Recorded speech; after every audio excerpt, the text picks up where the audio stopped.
Well, the tolerance police have a lot of power here in America, in case you haven't noticed, but they're even stronger in Canada. Just yesterday, Canadian Prime Minister Justin Trudeau delivered an official apology to gay and transgender Canadians for past state discrimination against them.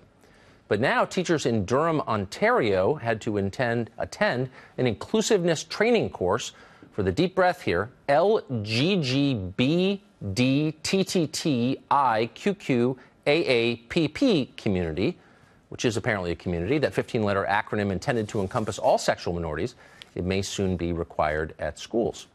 Stephen LeDrew is a former president of Canada's Liberal Party, and he joins us tonight. Stephen, thanks for coming on. Hi, Tucker. So what does this acronym mean specifically? What are the categories? Well, I mean, it's generally shortened to LGBTQ, which is the communities, and there's a few extra ones they've added in there. And no one goes by that. Maybe that's to teach kids the alphabet or not, but generally it's referred to, and the Prime Minister referred to it yesterday in the House of Commons during his apology, as LGBTQ.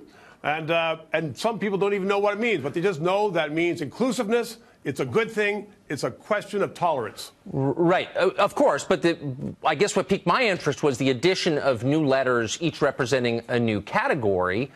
And I'm not against it, kind of confused by it. And I just want to know what it means. Do you know what the acronym stands for? Do you know what those 15 groups are? What's the problem with it? You know, even I'm not saying. Oh, but hold on, slow down.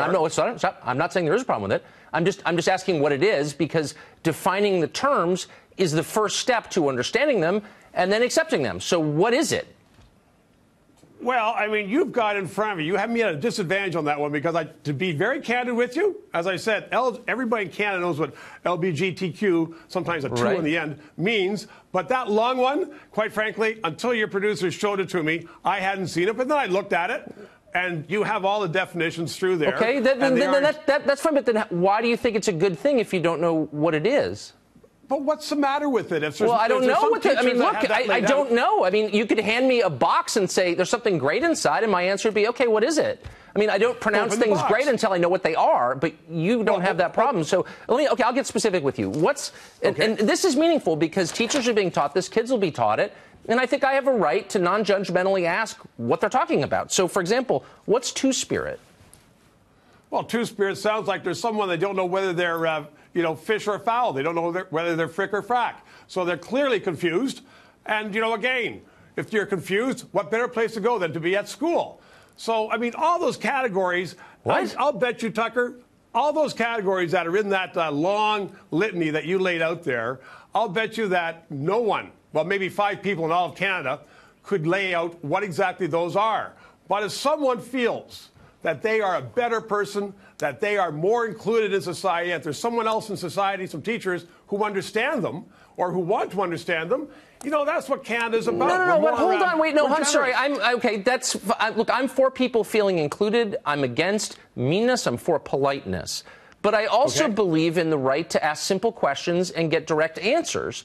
So if you're teaching kids about a group, I think it's fair to define what it is. I mean, you don't know, but you're willing to say, well, it's great, and I'm baffled by that because maybe it's not great. Maybe we should find out what it is before we say that, no?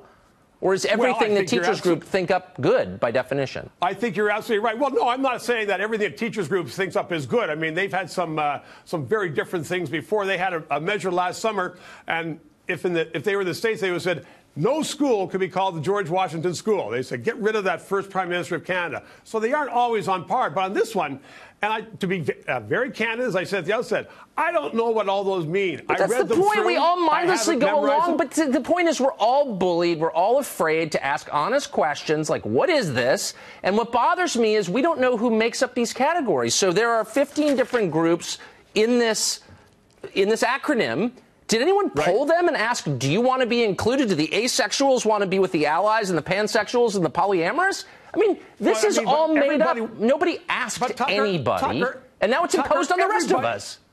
Everybody wants to be included. That's what this whole thing is about. It's society, you want to be included. That's a social contract. So, no one, I'm sure, went out and polled people, and they said out of the 1,000 people, if you are that 5th category in that long line of that long litany of names that you have, no one's going to be polled on this thing. But it sounds to me that you're taking an issue with some teachers saying, let's try to bring it together. You already said you're totally missing it. I'm for bringing people together. I think there's something inherently divisive about making up a, quote, community without asking anybody in the community if they constitute a community. And by the way, why would question, I mean, did anyone even ask? Like, who made this up? Who's making these rules? We have to abide by them, so it seems fair to ask. Like, where did this come from? Well, it's not a rule, Tucker. That was what you're reading is something that was created by teachers. They said, let's bring all the groups in.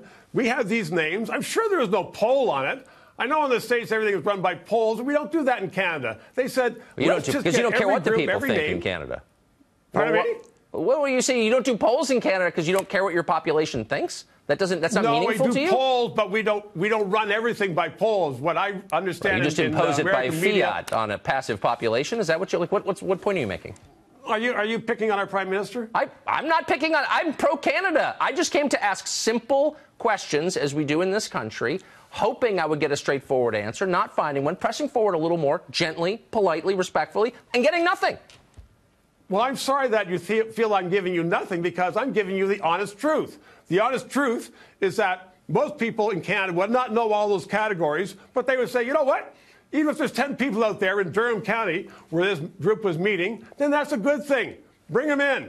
And if they're saying that they have some sexual change or some sexual option that I don't know about, well, let's all talk about it. And that's what that thing was for the meeting. It's for an invitation for everybody to come in. So what if somebody said, okay, what if, I guess what bothers me, I mean, look, this is taking place in Canada, so it doesn't affect me or most of our viewers directly, but I just sort of wonder, because free speech is not guaranteed, as you know, in your country, and people are in prison for saying unpopular things there.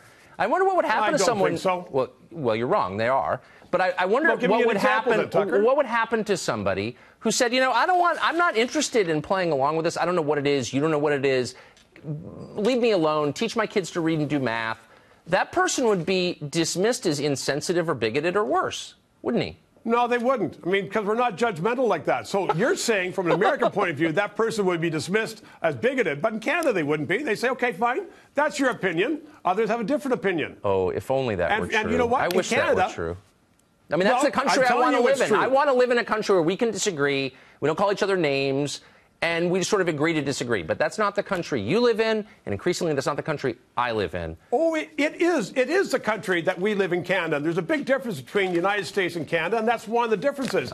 And I asked you, Tucker, to tell me who's in prison in Canada for saying something wrong. We have a great free speech. People are prosecuted for hate crimes in Canada for expressing things that are unpopular.